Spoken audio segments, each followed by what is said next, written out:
Emmanuel Macron et l'Union européenne accusent régulièrement la Russie de chasser la France d'Afrique. On peut aussi se demander si Emmanuel Macron n'est pas l'un des responsables de cette disparition.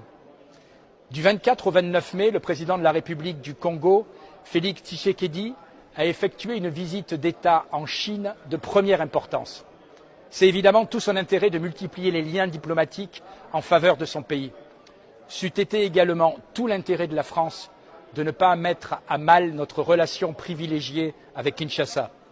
Malheureusement, l'Union européenne et Emmanuel Macron multiplient les erreurs dans ce pays comme dans la majorité des pays d'Afrique. Souvenez-vous du déplacement du président de la République en mars dernier à Kinshasa. Vous avez certainement aperçu les images d'Emmanuel Macron faisant la fête en bras de chemise, une bouteille de bière à la main, comme pour effectuer une dernière provocation à l'égard de ses hôtes. Cette image déplorable est venue couronner une série de bévues.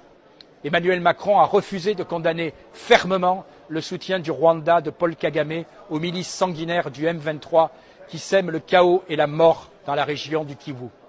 Enfin, il a été très maladroit au moment de commenter une erreur diplomatique magistrale de Jean-Yves Le Drian qui avait évoqué il y a quelques années avec mépris le compromis à l'africaine, provoquant une vague d'indignation chez les dirigeants du continent.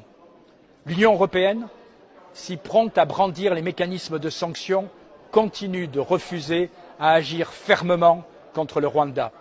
Alors que des élections sont prévues en décembre prochain à Kinshasa, il est urgent que la France et l'Union européenne ne soient pas rayées de la carte de la République démocratique du Congo.